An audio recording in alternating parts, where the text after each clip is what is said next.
Magulat World. Hindi pa man nagsisimula ang laban ni Alexandra Ayala sa Paris Open o Roland Garros. Pero parang finals atmosphere na agad ang sumalubong sa kanya. Sa isang simpleng practice session sa Court 4 ng Roland Garros, literal na dinagsa ng libo-libong fans ang batang Pinay sensation habang naghahanda para sa isa na namang malaking Grand Slam campaign. Ang dating tahimik na practice court. Naging parang concert venue sa sobrang dami ng taong gustong makakita kay Alex ng personal. At dito ngayon, nagsisimulang maintindihan ng buong mundo kung bakit hindi na simpleng promising player lang si Alex. Isa na siyang global tennis attraction. Sa videos at larawan na kumalat online, kitang-kita kung paano halos nakapalibot ang fans sa court habang bawat palo ni Alex ay may kasamang hiyawan, cellphone cameras at matinding excitement. May mga Pilipinong bandila pang nakita sa crowd, patunay na kahit nasa Paris, taladala ni Alex ang buong Pilipinas. Ang mas nakakagulat, hindi lang Pinoys ang nandun. Maraming international fans ang gustong makita ang rising Filipina star na minsang nagpayanig sa tennis world matapos ang historic runs niya nitong nakaraang season. Hindi na ito simpleng hype. Ito na yung level na dati. Pinapangarap lang ng Asian tennis nations matapos ang era ni Lina at Naomi Osaka. Pero ngayon, may sarili ng bagong pangalan ng tennis world na sinusundan, Alex. At habang papalapit ang Paris Open proper, mas lalong umiinit ang tanong ng lahat. Handa na bang gumawa ulit ng kasaysayan ang Pinay superstar sa clay courts ng France? Nakakakilabot isipin kung gaano kabilis nagbago ang mundo ni Alex sa loob lamang ng isang taon. Noong mga nakaraang seasons, si Alex ay isa lamang sa mga batang prospect na tahimik na lumalaban sa lower tournaments, qualifiers, at developmental circuits. Habang unti-unting binubuo ang kanyang pangalan sa international tennis scene. Marami ang naniniwala sa potential niya, oo, pero kakaunti lang ang tunay na naniwalang abot siya sa puntong ganito kabilis. Ngayon, isang practice session pa lang niya sa Roland Garros, halos hindi na magkasya ang mga taong gustong sumilip. Fans screaming, cameras everywhere, mga batang gusto ng autograph, international media na sumusunod sa bawat galaw niya. At higit sa lahat, isang energy na parang may paparating na malaking bagay. Ito ang klase ng aura na hindi mo mabibili. Ini-earn ito. At malinaw na in-earn na ni Alex ang respeto ng tennis world. Ayon sa mga reports, marami sa mga spectators sa practice court ang matagal nang sumusubaybay sa rise niya matapos ang kanyang breakthrough performances laban sa top-ranked players nitong mga nakaraang buwan.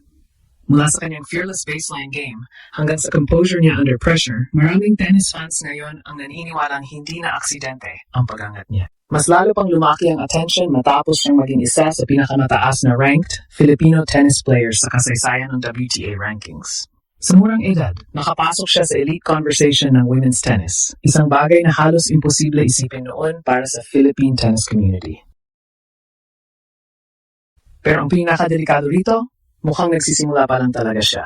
Sa clay courts kasi ng Europe, ibang Alex ang madalas makita ng mga tao. Mas patient, mas tactical. Mas mature pumili ng shots. Hindi lang puro power tennis, marunong na siyang mag-control ng tempo at maghintay ng tamang pagkakataon para umatake. At ito mismo ang dahilan kung bakit maraming analysts ang nagsasabing pwedeng maging dark horse si Alex ngayong Paris campaign. Habang ang ibang players pressured sa expectations, si Alex tila mas gumagaan ang laro habang mas dumadami ang nanood. Parang mas lumalakas siya sa ingay. At dito ngayon pumapasok ang pinaka-emotional na parte ng kwento. Dahil habang nagkakagulo ang international crowd para makita siya sa Paris, milyon-milyong Pilipino naman ang tahimik na nakatingin sa screens nila. Iniisip ang parehong bagay. Grabe, may Pinay na talagang kinatatakutan at inaabangan na ng buong tennis world. Hindi na ito simpleng representation, movement na ito. At baka lang, nagsisimula na tayong makakita ng susunod na global sports icon ng Pilipinas. Pero sa totoo lang, hindi lang simpleng fan favorite. Status ang nakukuha ngayon ni Alex sa Paris. May mas malalim na dahilan kung bakit sobrang init ng pangalan niya bago pa man magsimula ang mismong laban. Nararamdaman kasi ng tennis world na may paparating na breakthrough moment. At sa sports, kapag nagsimulang maramdaman ng crowd ang possibility ng isang historic run, kusa talagang nag-iiba ang energy sa paligid ng atleta. Ganito mismo ang nangyayari ngayon kay Alex sa Roland Garros.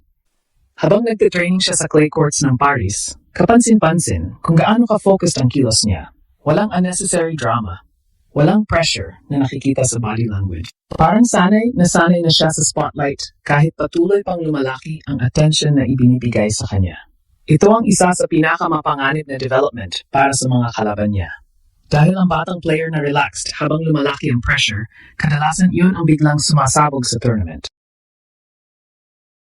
At maraming observers ngayon ang napapansin ang malaking evolution sa laro ni Alex. Noon kasi, madalas siyang nakadepende sa aggression at mabilisang attacks. Pero ngayon, mas kumpleto ng arsenal niya.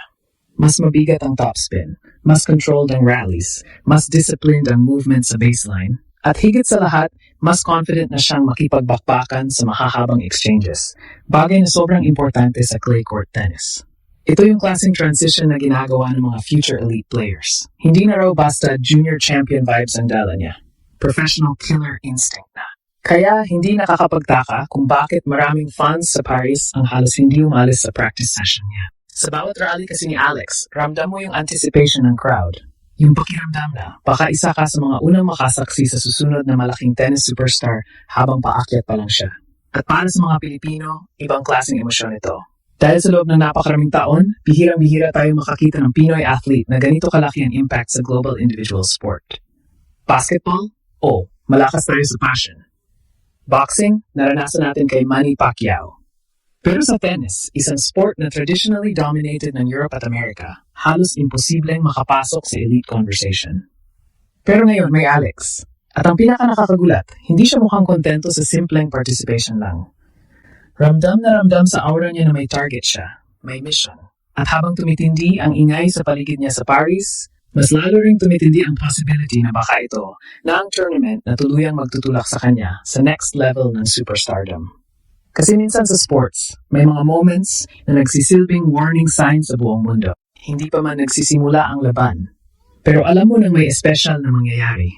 At sa dami ng fans na nagsisiksikan para lang makita si Alex mag-practice, parang sinasabi na mismo ng Paris, handa na kami sa susunod mong pagputok.